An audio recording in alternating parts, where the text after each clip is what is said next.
He is Lord, Lord of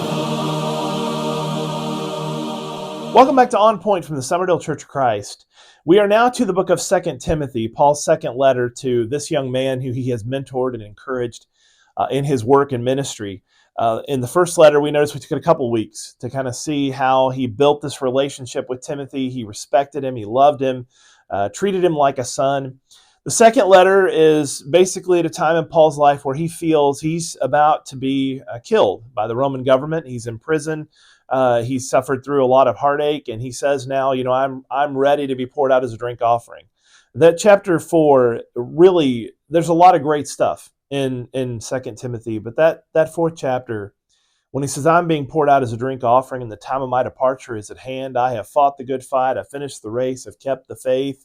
At verse 8, where he says, henceforth there's laid up for me a crown of righteousness, which the Lord, the righteous judge, will give to me on that day, and not to me only, but to all who love his appearing. Those words radiate to me. I can remember as a child hearing them spoken from the pulpit. You may have heard me tell that story, how Carl Herndon many times would close his sermon with that thought, and that we need to be ready to give our life when necessary, to be able to show the world that we really believe in what we're talking about, that we're going to put our faith on display, and we're going to allow our light to shine despite all the efforts of individuals to try to blow that light out. We need to be able to get to a place where we can say, like Paul, I'm ready to go. And I want to challenge you. Think about, as you read through these words in Timothy, could you say the words of Paul? Could you say, I'm ready to go? I have fought a good fight. I have done my best. I have strived to be as close to Jesus as I possibly can. Can you say that today?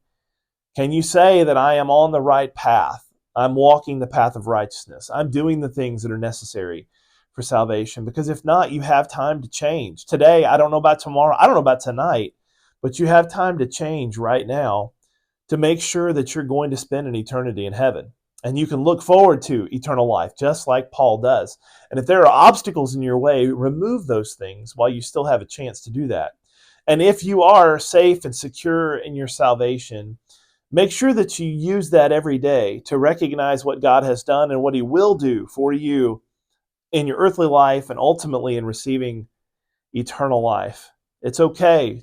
Everybody needs to lay down their lives as a sacrifice, Paul says in Romans chapter 12, 1 and 2.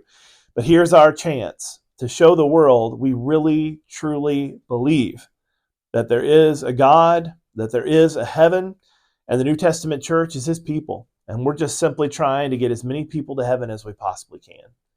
Hope you have a great day today, and thank you for tuning in to On Point.